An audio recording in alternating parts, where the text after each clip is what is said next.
Welcome to Menopause, Marriage and Motherhood, a podcast that's all about changing the way we view midlife and bringing the conversation about menopause out into the open. Each week we share stories, experiences and inspiration. We talk to experts on how to best navigate this time of life and find out how other people have not only survived but thrived through this time. I'm your host, Karen O'Connor. Hello and welcome. Today I'm talking to Mia Northrop. Mia's a trained coach, co-host of the Life Admin Hacks podcast and co-author of the forthcoming book, Life Admin Hacks. She partnered with a longtime school friend to find a better way for themselves and other working parents to manage their lives. She's passionate about holding fast to your dreams, making time for side hustles and creativity, and values living authentically and inspiring others to do so. Welcome, Mia. Thank you, Karen. Such a pleasure to be here. Thanks so much for being on. It's always interesting when I read out people's biographies because it's like, oh, this sounds so interesting. So I actually deleted a bit out of that. Tell me how you ended up doing Life Admin Hacks. Yeah, how do we end up here? So I want your listeners to cast back a few years ago. I was on a girls' weekend with some friends, some old high school friends that I've known since I was like 14, 15 years old. And, you know, there's the wine, we've got the cheese out, we're talking about lives and careers and family. And we started talking about life admin and venting, ranting mostly, about how it was out of control, how we seemed to be swamped in it. It seemed to be escalating. We seemed to be the sole people in our families that were responsible for it. And we were drowning in it. And we just wondered, how did this happen? Why? We're organised people. You know, our work lives are under control. How is this such a spiralling mess? Look for some resources on it because we were convinced that someone must have written a book and we just hadn't read it. And there was nothing. And so I suggested to one of my pals, Diana, I'm like, let's write a book. Let's work this out and solve it and write a book. She comes from a background in operations and innovation. I come from a background in research and user experience design, so making websites and apps for people that solve problems. And I'm like, we've got the expertise. We can do this. So we actually started off as a podcast. We thought, let's be guinea pigs. Let's research all of the hacks, the time management hacks, the productivity hacks, the apps we should be using. And each episode, we tackled a different part of life admin and tried to optimize it. And built up our audience and our hacks, I guess, over the course of the podcast. And now we have a book coming out next year. So it's all a step-by-step guide how other people can streamline. And you know what? The reason why we were passionate about it is because we were basically on the brink of burnout. We were in that season of life where we had primary school age kids. We'd stepped back into our careers. We'd had played with part-time work and contract work just to get that work-life juggle happening, a bit more manageably. And we were like, something's got to give. We can't actually just keep going like this. So that was the impetus. And we really focused on finding solutions that were going to give people back more time, more headspace, save some money. Because, with some life admin things, when it comes to budget and comparison shopping, that you're like, ooh, you get that letter in the post that says, your plan's expired, and it sits there on the table for 7 months before you decide to do something. So I want to save people money and also nurture some household harmony, because we also know this causes a bit of friction in households. It does, doesn't it? Because everything you're saying rings so true for me. My husband used to say to me, you should just live in the moment. I'm like, we got 4 kids at private school. There is no living in the moment. Oh, I love that. We all want to live in the moment. But, someone's got to remember to wash so-and-so's uniform so it's ready for whatever sport practice they've got on Thursday. And someone has to fill in all those forms the school sends. Someone's got to buy the birthday presents and think about what we're doing for school holidays. So there's a lot of that mental load, the anticipating, the planning. There's that aspect of it. And then there's the doing, just the sheer extent of tasks. So, we'd love to be more mindful and living in the present. And you can do that when you get to a stage of organisation and automation. But, you have to do it methodically. You have to do that consciously. So where do you actually start? In terms of people getting themselves organised, we actually start with 5 foundational tools, because we thought there's got to be a way that you can set things up and then it makes everything else easier. So we actually recommend that people start with their schedule and actually scheduling some time to do life admin, because in our research, while most people say it takes too long, I don't want to spend more time on it, they also say I need more time, I don't have enough time to do it. And we found that 95% of people don't actually have a regular time slot blocked out in their calendar to just sit down and do it. So we suggest that's where you start. You put an hour of power in your calendar. You do it on a Sunday night or a Tuesday morning, whatever works for you. But that's where you can sit down and start to knock off some of these chunky tasks. And then the other life admin tasks that might be on your to-do list, we ask people to think about it in 3 different ways. There's what we call 2 minutes too easy tasks. And they're the things, if they pop on your radar, you just do them then and there.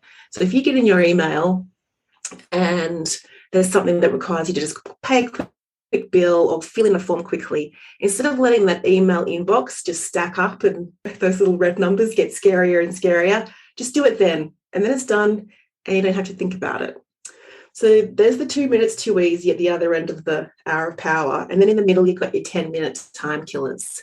And these are all those in-betweeny types of tasks that you can do sort of in downtime between other things.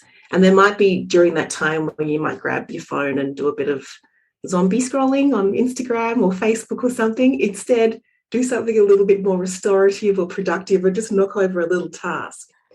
So that's the first thing. We ask people to think about their schedule and think about their tasks in those 3 buckets, because then they'll actually realise, I actually do have time for most of the life admin in my life. The other 4 tools are around password managers. I don't know, do you use a password manager, Karen? Oh, yeah. Oh, yeah. And it's funny because you talk to people and they kind of look at you like, is that going to make a difference?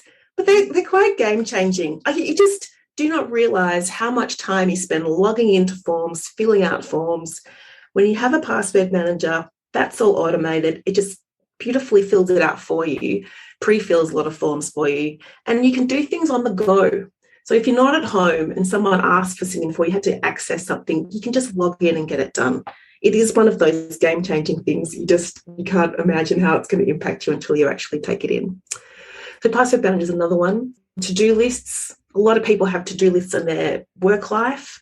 Some people have no to-do list in their private life, or they have 7. They have post-it notes around their computer. They have things on the fridge. They have a thing on a calendar.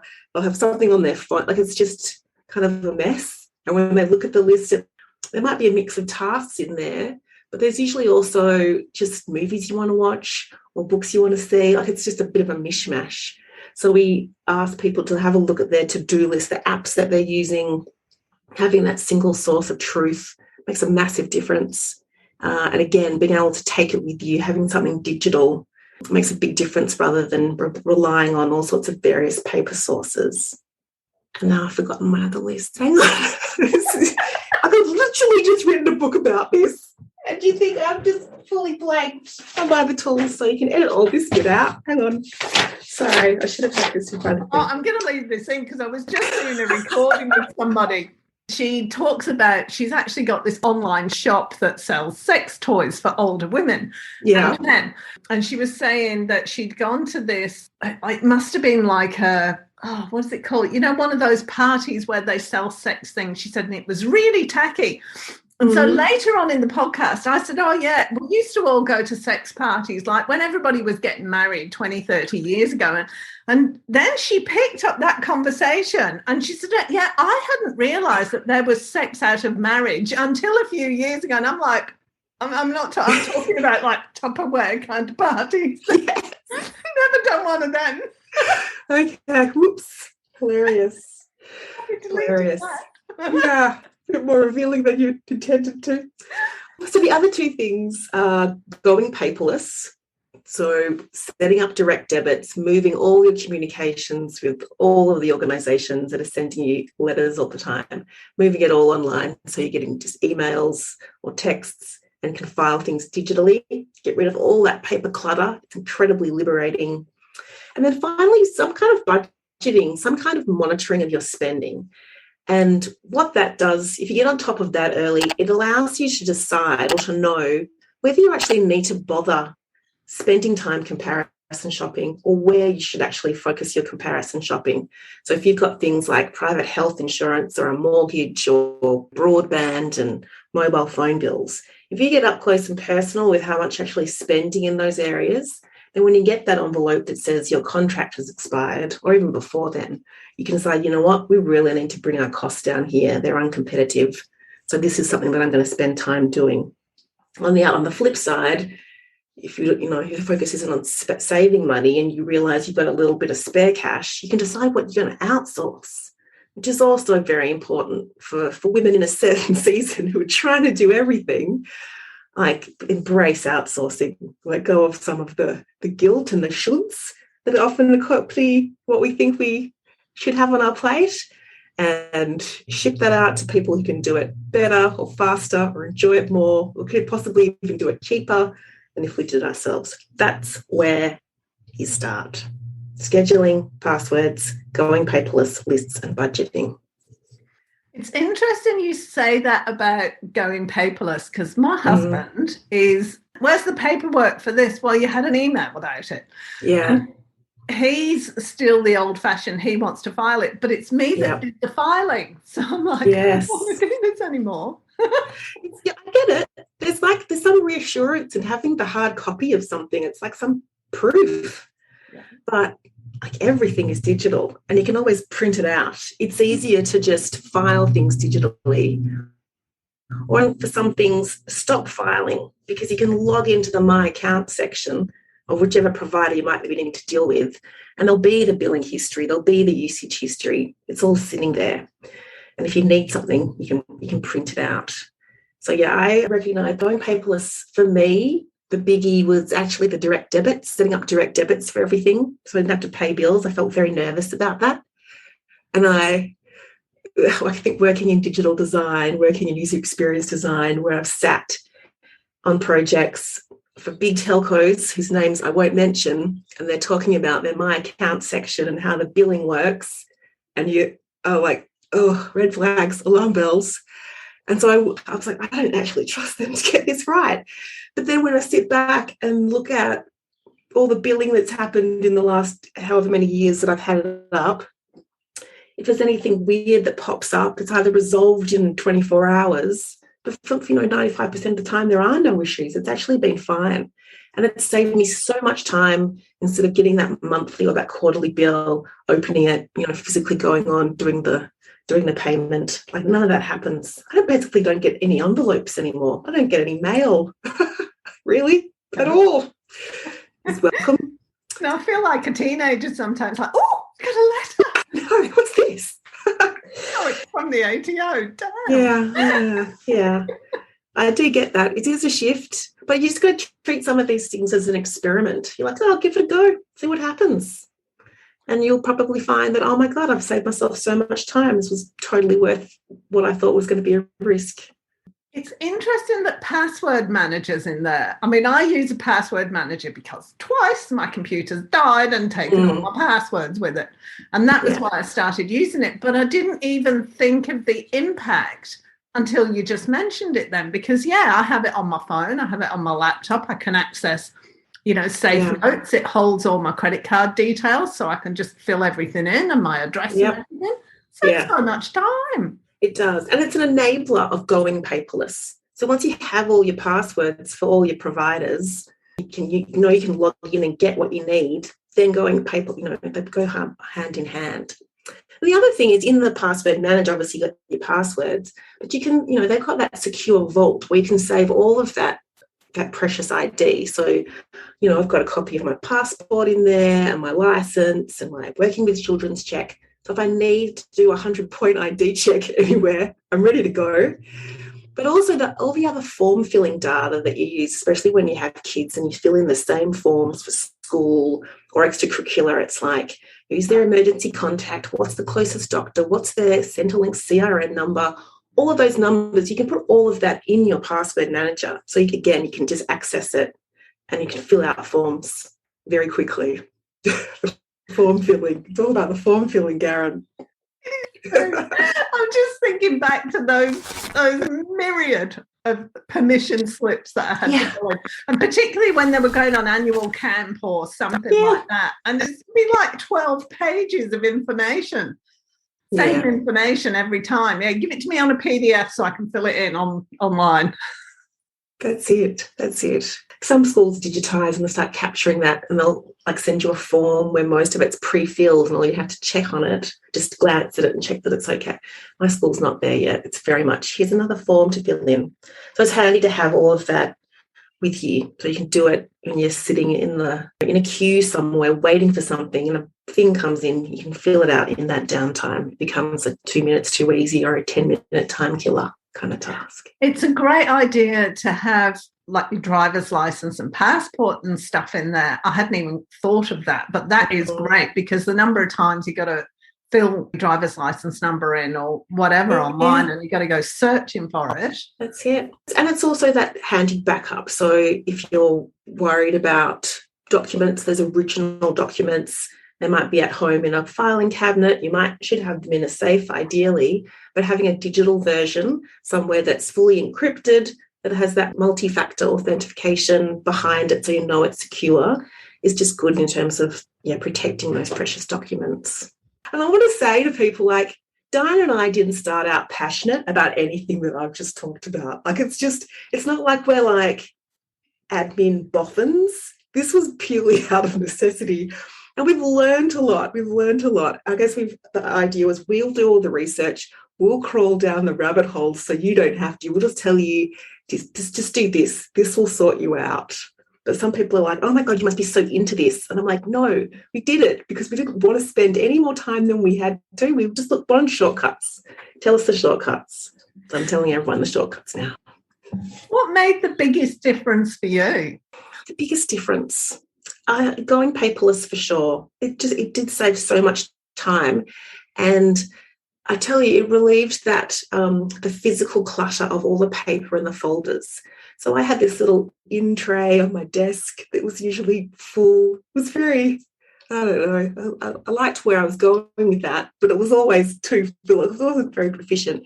I had one of those like toaster rack filing things with the manila folders. I had big lever arch folders with like 10 years worth of tax and warranties for things that I'd sold 4 years ago, like all of that paper clutter that you think, oh, I've got to hang on to that. Actually, you don't. So we spent a weekend like getting rid of all the paper, looking at the tax return stuff and going, okay, the ATO actually, you only need 6 years or whatever it is, 7 years worth of stuff. So all that stuff from 2006, let's let that go. And all these folders, the bulky folders, and just all of that stuff getting out of the house and liberating all that space, just having the desk where it wasn't this hot spot that I'd walk in and just see every day and trigger little panic attacks. That made a massive difference. Not having to pay things, as they came into the mail, and just stacking the mail and being grumpy that I was the only person that got the mail. Like all of that went away. And actually part of that, what we recommend people do is set up a dedicated life admin email address. So instead of it coming to your personal email address or your partner's, setting up, ours was shaynorthrop@gmail.com. And so anything like from the school, from our super provider, from our telco, the broadband, the car, registries, all of that stuff goes to this admin email address.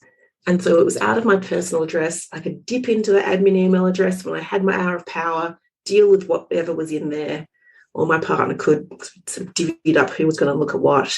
And then it's just out of the central frame of your life. So that was beautiful. It gives you back a lot more headspace. What's been the most surprising hack that you've come across? The most surprising? Well, I think some of it's been around comparison shopping, some of those big bills, where things like my mobile phone or my electricity, when I used to think about trying to swap to a different provider, that just felt like a massive world of pain because there are so many. There's like 30 phone providers at least. It's like, how do I pick one? Like if you're thinking of moving away from the big three like Telstra, Optus, Voda, all these other ones with their wacky names, like Why? How and why? And similarly with electricity, there's decades of them to look at. And I really didn't understand the decision-making criteria of what I should be looking for. And so now I think, like for phone, now that I realise it's all about the data, if you've got a handset that you're happy with and don't want to be swapping around getting the new phone every year, if you want to just lug around that and get the best deal, all you need to care about is the data. And half of those little other networks sit on Telstra, they sit on Optus, they sit on Vodafone. So you can pick the ones that sit on the network you're happy with, and then it's just looking at the data and they'll send you the SIM in the mail. So that whole thing was just demystified for me because it felt really complicated. And now if I see a good deal, I'll literally jump online, fill in a form, a SIM will come in the mail a couple of days later and I'll just switch. So that's that. And that, I thought I was never going to be that person. But now I am. Oh, miraculously. And it's the same with electricity. That felt like a major thing. What if you get it right? I don't want to be with electricity. And you realise, you can't actually get that wrong. Like, they won't just switch it off without the new provider already having you in the system. So they do all of that changeover. And again, knowing which criteria you should use to compare, massive cost savings. So those things have been surprising. I'm now really comfortable with just shopping around. And in Australia, there's some outrageous figure where we spend like hundreds of millions of dollars in loyalty tax from not shopping around each year. And usually corporations give better deals to new customers. So it's only when you make the switch that you're going to get an offer that's really competitive in the market. So if you haven't changed your health insurance or home loan or mobile or credit cards for some time, every year it's worth actually making the switch if that's where your big expenses are, because you're going to save a monster. The people we got our mortgage through said they go through every client every 2 years and see whether they can get a better deal for them, because they reckon that's the optimum when you've got a mortgage, 2 years, and then you swap. That's it. And if you've gone paperless, if you have all those other systems ready, and it's easy to get together the documentation, because it kind of feels like a hassle. You've got to, get all those tax returns and whatnot together. But interest rates change, the deals, the policies, the plans change, the regulations change. And when you've got something like a mortgage where it's hundreds of thousands of dollars, it's definitely worth switching. And having a mortgage broker to partner with you through it and hold your hand is the way to go. Yeah. Give you all the paperwork. Just tell me what you need. I'll email it to you and then we're done. Well, that's it. Again, there's hundreds of loan products out there. He's got the time or the inclination to go through them all themselves. Yeah. You're really making me think about everything, because it's like you were saying before, if you had a complaint or if somebody got something wrong, you used to have to get on the phone, and I get really cross if I have to get on the phone to somebody anymore because I want to talk to the little chat box. Just bring up your instant little chat. I know. I'm loving live chat, this kind of thing. Yeah, every drama I've had, and I have had a direct debit drama with that one telco that I sat in on tens of years ago. It was all resolved on live chat. It was all sorted out. So it works in both ways. But I think some of the life admin optimization we did was also for the fun stuff, because things like buying gifts, organising Christmas or whatever sort of major festival or religious holidays are in your life, organising birthday parties, organising holidays, while they're all really fun, there's also heaps of admin related to those. Because you have to research stuff, you've got to buy stuff, you've got to book stuff and plan and schedule and reflect. And again, those activities often fall to one particular person in the household, and it's a lot to carry. So we wanted to see how we could, take the feeling of burden or some of the workarounds related to those things. We wanted to investigate those as well, so that buying Christmas gifts isn't stressful. It's actually fun if you've got wish lists for people and you know where you're going to go shopping, instead of going around a shopping centre just hoping something's going to leap out at you. So we're laughing. We've all done that. We're all just scanning wildly, hoping we're going to find the perfect thing. And the perfect thing is where you sit down beforehand and have a good think, or pick up on things and write them down during the year, and then calmly consult your list October, November, and then just coolly execute the purchase. That's what we were aiming for. And it can happen. My business partner, she's usually done her Christmas shopping by like mid-November. It's full on. How do you do that? How do you just listen up for things during the year and then keep a list? Yeah, so in our phones, we all have wish lists. I have my own wish lists of things I want, which helps curb the spontaneous purchases, and I'll put it on the wish list. If my kids mention things, and they mention things all the time, I'm like, I put it on my wish list. Sometimes I have to take a photo of whatever it is they want right now to prove that I've got it on the wish list, so I'll consult it for birthday or Christmas. And I have them for all the people that I regularly buy for. So when I do have to buy stuff, I just look at the list. So is this an app you use, or is it just notes? Or yeah, I just use my notes app on my iPhone. So I've got gift wish lists. All my to-dos are in the reminders app, and then in my notes app, I've got wish lists for me and all the members of my family. And it's very satisfying because you can use the little checklist function, and when you bought it, you get to tick it off and feel that little a little dopamine kick. Yeah, lists. There's a chapter in the book that's all about lists, about checklists and reference lists and to-do lists, and they really are the key to adulting. I think the problem I have on occasion with lists is they just get too long. Yeah. And they just get overwhelming. And the other, I still have a problem with which app do I use to do it, because I find Excel works really well for me. Mm-hmm. But then I like taking it out and sticking it in the calendar so I know when I'm going to do it. And you can't do that from Excel when you're going to Outlook. You've got to have your task list in Outlook, which I don't really like. So I'm always chopping and changing. And then I also like to write some things down. If I'm thinking, I've got to be writing down. So my to-do list very rarely has more than 10 things on it because I keep the time horizon short. Like if I was going to dump everything that I had to do between now and the end of the year, it would be a ridiculously long list. But I really just keep it quite immediate, the things that are coming up now. Anything that's been languishing on there for a couple of months, I'm clearly not going to do, or I need to actually schedule it. So the things that are red herrings or that might have felt aspirational or my priorities have changed or whatever, I just delete it. If the need arises, it'll come back. But sometimes you just got to look at the list and just got to say, who am I kidding, Karen? I'm never going to do that. I might want to, but it's never going to happen, and it's just stressing me out. The other thing that happens with to-do lists is that often you just leave it in the same order. So you'll have a few things at the top that have been there for 3 months that you've actually become blind to. You need to either deprioritize them and move them down or just delete them. But play with it every week so that you're flushing out where your priorities really are and make sure that they truly are things that are important and that are or urgent and that they're about advancing your agenda. You know, what's truly meaningful for you. It's not, things that you should be doing or things that really might be advancing other people's agendas, but, your time might be better spent elsewhere. It's a funny thing in terms of the different tools. I mean, for work, if I'm doing work, I'll often just write the top 3 things I'm doing that day on a scrap of paper and have that on my computer to look at, and then I throw that piece of paper at the end of the day.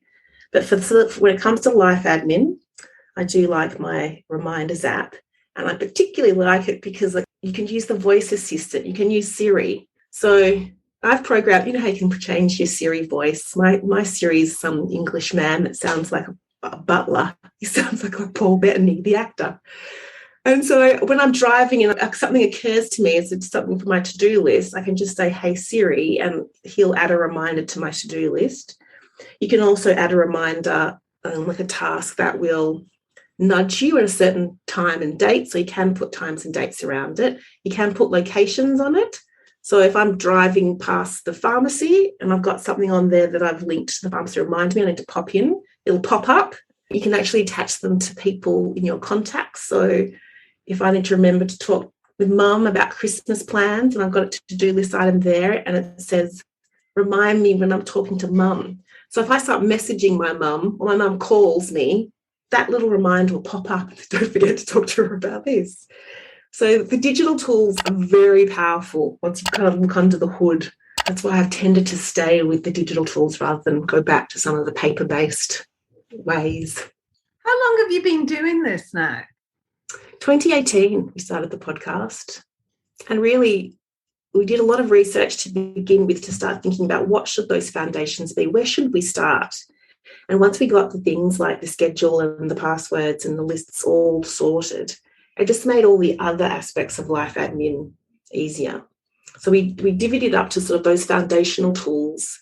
Then it was about streamlining what goes on in your household, because it's hard to care about if your day-to-day life is just this out-of-control juggernaut.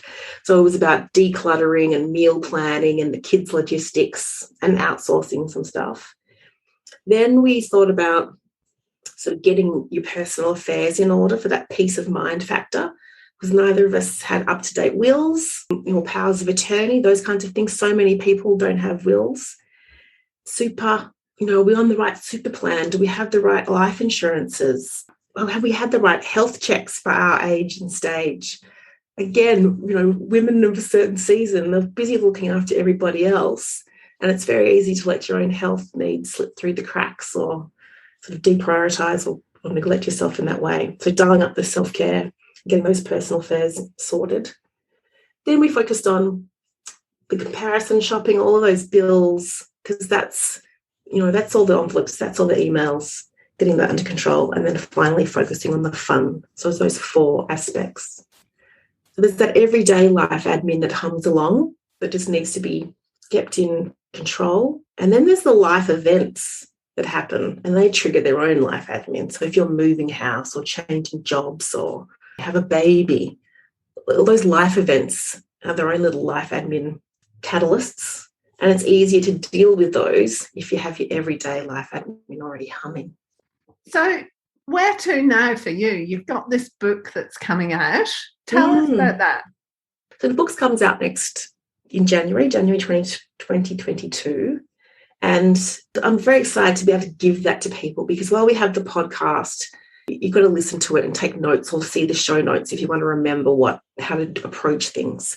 So that's going to give people something in their hand where, a task pops up, they can dive in and just self-serve. I was trained as a coach this year because I want to be able to work with people one-on-one and in groups, because some people just need accountability. They want a thinking partner for some of it, because some of it's complicated. Some of it's incredibly tedious, and you need someone who's going to say, all right, next week we're going to talk about this and you need to have done that. So I love working with people one-on-one to help explore some of the reasons why it's out of control, and then create processes and resources that work for them and their household and where they're at. We're also offering training. So during the pandemic, especially when employers have recognised that what goes on at home massively impacts what you can bring to work in terms of headspace and creativity and innovation. And then a lot of the stress that often employers might try to target with their workplace wellbeing programs, lots of the sources of those stress are actually from the home. So we've been doing some training with people to help them deal with these sources of stress at the source, rather than just the yoga and the meditation. So that's been great. A lot of employers really want to make things better for working parents, or they might have leadership programs or diversity inclusion programs where they're really trying to support different cohorts, whether that's working parents or carers or women who've got on some leadership track. So we're going to be rolling out an online course eventually. So for people who want to look at this and go through it methodically and have other a cohort of people that are going to do it with them and have a bit of a community, we'll be rolling that out in the new year, which will be fun as well. So coming at it from a few different angles, and just want to get out there and talk to people about it, because once they sort of discover some of these shortcuts and tweaks and apps, it is a little bit life-changing, because it does give you back so much time and headspace. How does your life look different now to before?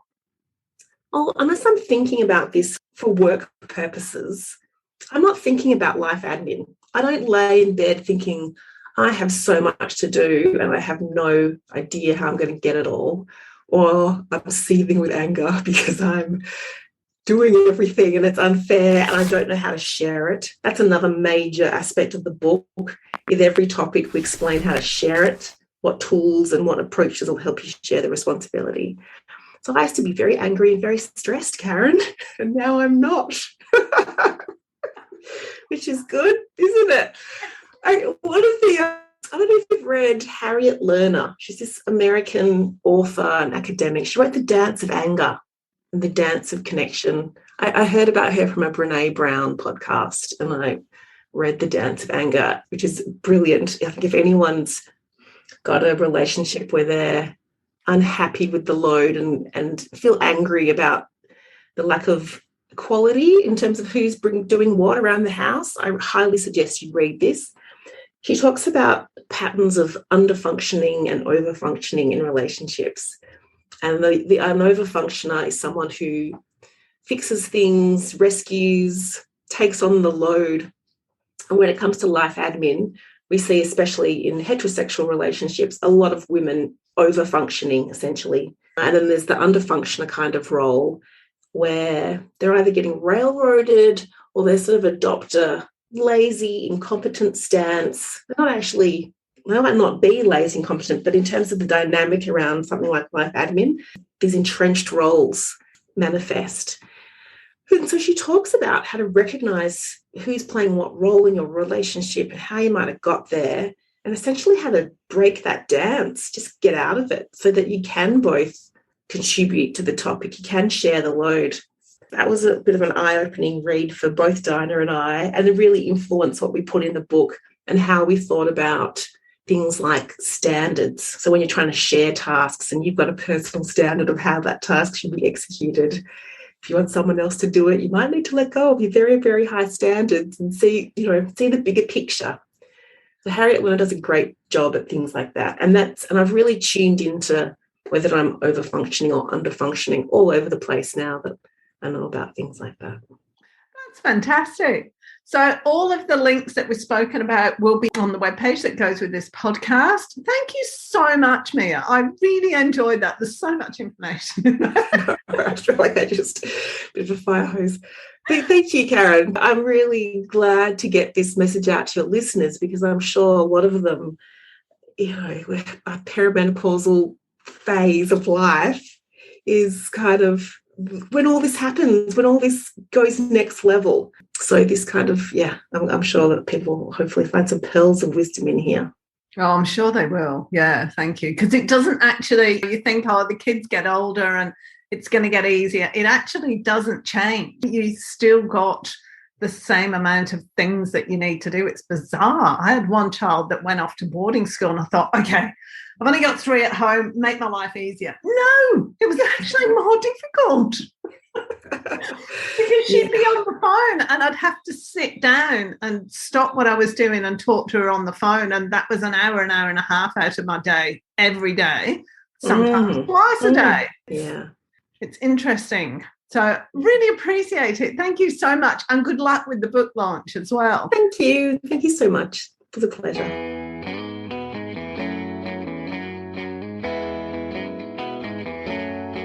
Thanks for joining us this week on Menopause, Marriage and Motherhood. Make sure you subscribe to the show on your favourite player, and while you're at it, we'd love you to leave us a rating on iTunes, or if you'd simply tell a friend about the show, that would be amazing too. Be sure to tune in next week for the next episode, and remember, if you're busy thinking about what you can't have, how on earth are you going to enjoy what you can have? See you next week.